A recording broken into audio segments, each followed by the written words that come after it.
जी नमस्कार, स्वागत है दोस्तों आपके अपने यूट्यूब चैनल हिंदी परीक्षा पर। तो आज की इस वीडियो में हम लोग बात करेंगे दक्षिण पूर्व एशिया में कहानी के स्वरूप पर प्रकाश डालिए।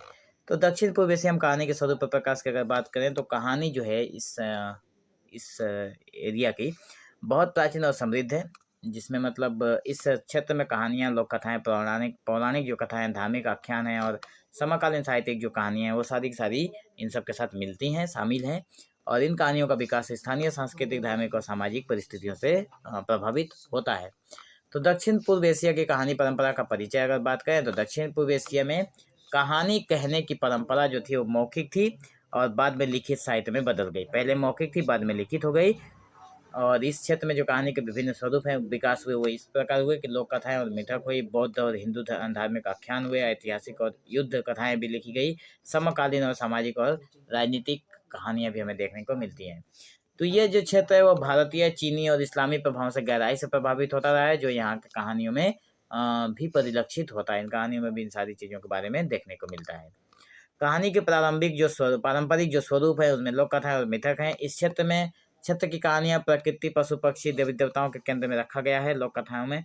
इनमें नैतिक शिक्षा, मनोरंजक और सांस्कृतिक मूल्यों का भी स्थान मिला है। उदाहरण के तौर पर अगर हम लोग बात करें तो रामायण और महाभारत की कहानियां हैं। इंडोनेशिया में रामायण और महाभारत का अपना विशिष्ट संस्करण है, जो बयांग कुलित छाया नाटकों के माध्यम से प्रस्तुत किया जाता है।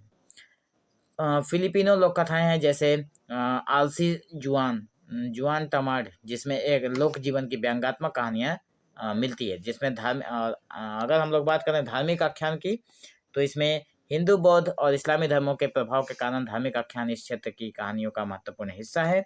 बौद्ध जातक कथाएं, हिंदू पौराणिक कथाएं और इस्लामी परंपराओं से प्रेरित कहानियां इस क्षेत्र की साहित्यिक धरोहर हैं। बात करें अगर उसके उदाहरण की तो थाईलैंड की रामायण आधारित जो रामाकियन जो थाई संस्कृति का अभिन्न हिस्सा है। वर्मा अर्थात म्यांमार बौद्ध जातक कथाओं की लोकप्रियता है।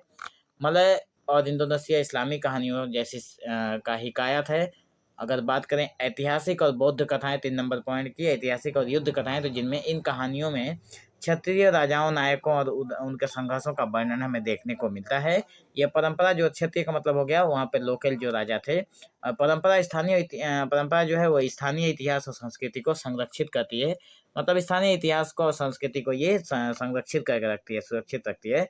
उदाहरण के तौर पर वियतनाम का सोन तिन और थुई थिन की कथा, जिसमें नाटकों और उनकी विजय गाथाओं का वर्णन है। लाओस और कंबोडिया अगर जगह की बात करें तो नागा मिथकों की कहानी हमें देखने को मिलती है। आधुनिक और समकालीन जो कहानियां हैं उनके अंदर अगर हम लोग बात करें तो सामाजिक और राजनीतिक विषय देखने को मिलते हैं, जिसमें औपनिवेशिक शासन होती है, स्वतंत्रता संग्राम, आधुनिक राजनीतिक परिस्थितियों ने इस क्षेत्र की कहानियों को प्रभावित किया है।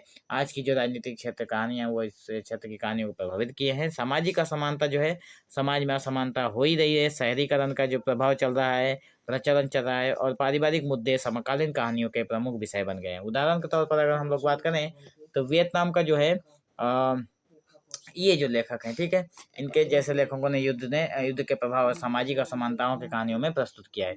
इंडोनेशिया की बात करें तो प्रमोदया अनंततोर की कहानी है, जो स्वतंत्रता संग्राम और समाज में परिवर्तन को दर्शाती है। महिला और दलित विमर्श की अगर बात करें तो समकालीन कहानियों में महिलाओं और वंचित वर्गों के संघर्ष को प्राथमिकता दी गई। इन कहानियों में महिलाओं की आवाज़ और उनकी स्वतंत्रता की आकांक्षाएं उभर कर हमारे सामने आती हुई दिखाई देती हैं। अगर हम लोग बात करें तो कहानी के स्वरूप और विविधता की, इसमें दक्षिण पूर्व एशिया की कहानियों में कथानक शैली, प्रस्तुति के विभिन्न रूप देखने को मिलते हैं। छाया नाटक और प्रदर्शन कला की अगर बात करें तो वायांग कुलिका इंडोनेशिया और खोन थाईलैंड जैसी परंपराओं ने कहानियों को नाटकीय रूप से प्रस्तुत किया है। बात करें अगर लोकगीत और कथाओं की तो लोकगीतों के माध्यम से कहानियाँ गाई जाती थी। लोकगीतों मतलब लोगों के स्वरों से कहानियाँ गाई जाती थी। मलय, पंतून और थाई लोकगीत जैसे रूप आज भी प्रचलित हैं।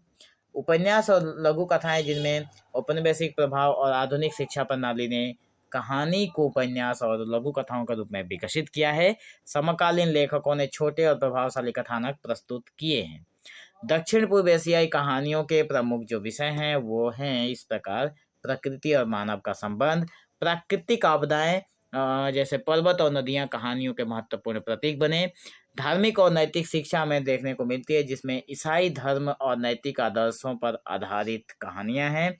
सामाजिक संघर्ष और परिवर्तन की बात करें तो औपनिवेशिक शासन और स्वतंत्रता संग्राम पर आधारित कथाएं हैं। आध्यात्मिकता और लोक विश्वास की अगर बात करें तो नाग, ड्रैगन और अन्य पौराणिक पात्र हैं।